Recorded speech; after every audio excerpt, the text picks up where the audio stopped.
इस वीडियो में हम जानेंगे Node.js को आप कैसे सेटअप कर सकते हैं। सेटअप करने के लिए आपको 3 चीजें इसमें डालनी पड़ेंगी। पहला, Node.js को इंस्टॉल करना पड़ेगा। आपके पास मैक ओएस है या फिर विंडो ऑपरेटिंग सिस्टम है, दोनों में से कोई भी ऑपरेटिंग सिस्टम है, दोनों के लिए मैं आपको Node.js को इंस्टॉल करना सिखाऊंगा। और Node.js में npm का क्या मतलब होता है ये हम सीखेंगे। और हमें एक कोड एडिटर की जरूरत पड़ेगी जिसमें हम अपना Node.js का कोड लिखेंगे। तो Node.js का कोड लिखने के लिए सबसे अच्छा एडिटर होता है VS कोड एडिटर। तो आज के लेक्चर में हम इसको भी इंस्टॉल करेंगे। तो इंस्टॉलेशन का काम आज के लेक्चर में हम खत्म करने वाले हैं, जो नेक्स्ट लेक्चर से हम अपनी कोडिंग स्टार्ट कर सकें। तो सबसे पहले हमें जो करना है वो Node.js को इंस्टॉल करना है।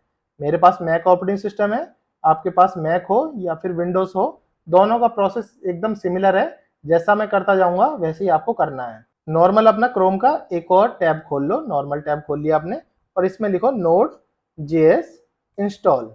जैसे आप Node.js इंस्टॉल लिखेंगे तो एक पहली वेबसाइट आपके पास ओपन होगी nodejs.org वाली। इसको आप क्लिक कर लें। क्लिक करने के बाद आप एकदम होम पेज पे चले जाएं। देखो ये होम पेज है, इसका मतलब हम हैं अभी nodejs.org।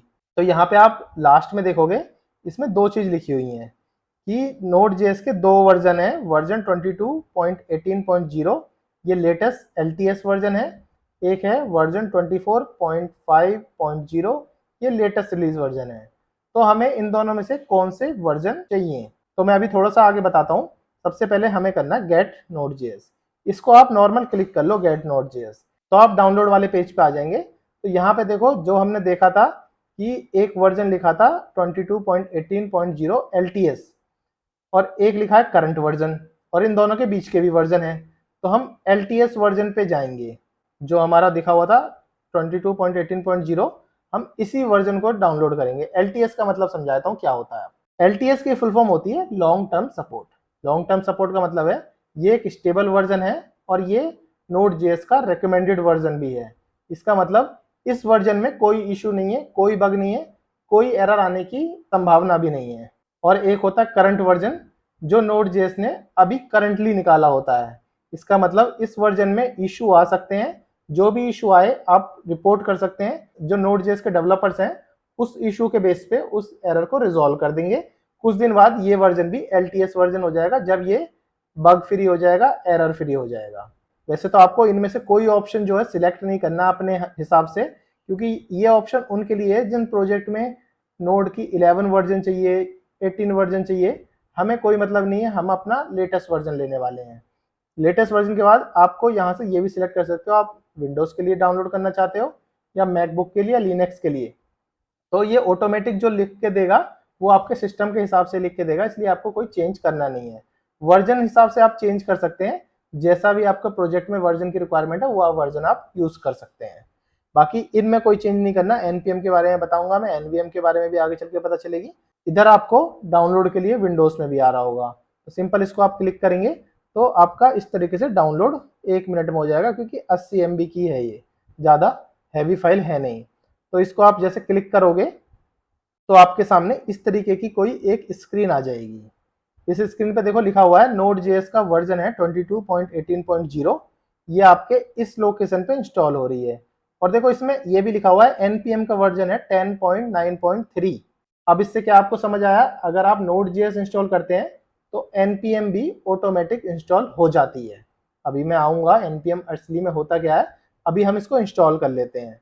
दोनों के पाथ आपको यहाँ मिल जाएंगे, कंटिन्यू करेंगे आप, इसके बाद फिर कंटिन्यू करेंगे। इसके बाद आपको लाइसेंस के लिए एग्रीमेंट देना होगा, एग्री करेंगे। एग्री करने के बाद इंस्टॉलेशन स्टार्ट होने से पहले आपको अपने सिस्टम का पासवर्ड देना पड़ेगा। मैंने अपने सिस्टम का पासवर्ड लिख दिया है और इंस्टॉल सॉफ्टवेयर शुरू कर दिया है। ज़्यादा टाइम नहीं लेगा इसको इंस्टॉल होने में, ये बहुत फास्ट प्रोसेस होता है। Node.js जो है एकदम फास्ट होती है, विद इन ए मिनट ये हो जाती है। ये हमारी इंस्टॉल हो गई है, यहाँ पे उसने हमें पाथ भी बता दिया है। तो यहाँ से कर लेंगे हम इसको क्लोज, और चाहोगे तो आप इसको इंस्टॉलर को रख भी सकते हो या फिर इसको डिलीट भी कर सकते हो। अब आप अपना कोई भी टर्मिनल ओपन कर लो। मैंने अपना टर्मिनल ओपन कर लिया। टर्मिनल ओपन करने के बाद आप चाहोगे तो नोड का वर्जन आप मैच भी कर सकते हो। आपको क्या लिखना है, node-v। इससे क्या होगा, आप पता चल सकता है आपके में नोड में क्या वर्जन है। मेरे में 23.2.0, तो आप मैच कर लेते हैं 23.2.0। ये वाला वर्जन बोल रहा है, तो हमने करा ये वाला था। थोड़ा सा इंक्रीमेंट होके आ गया, क्योंकि LTS वर्जन अभी यही हो चुका होगा इस समय पे, जिस समय पे हमने इंस्टॉल किया है। और अब बात करें हम npm के, npm-v, तो इसमें आपको देखोगे तो आपको मिलेगा 10.9.0।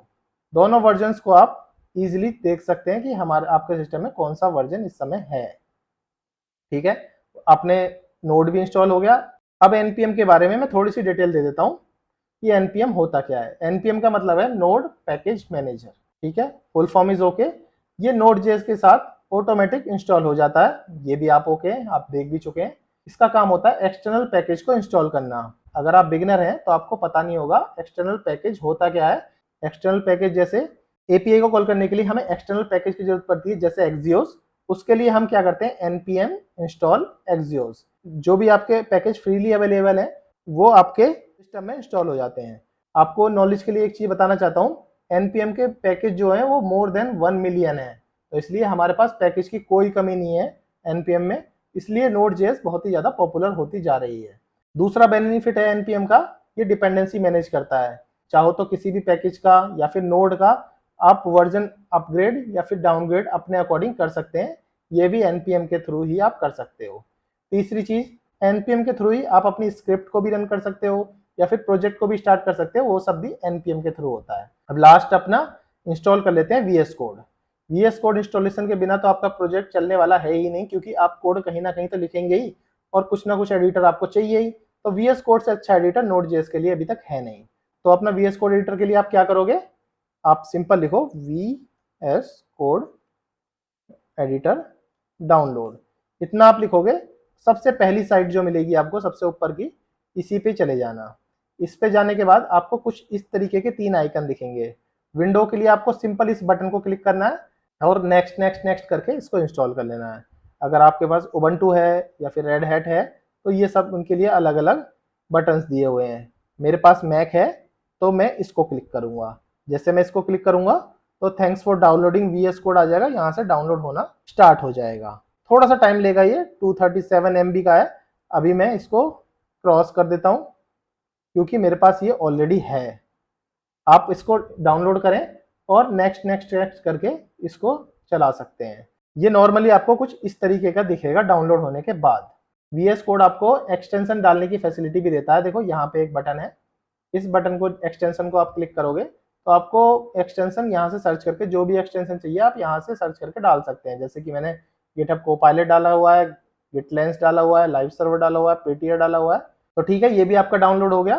तो नेक्स्ट लेक्चर से हम कोडिंग स्टार्ट करने वाले हैं। मेरे चैनल को सब्सक्राइब कर लें जिसने सब्सक्राइब नहीं किया हो, और बेल आइकन को क्लिक कर लें जो आने वाली कोई भी वीडियो आप मिस ना कर पाएं।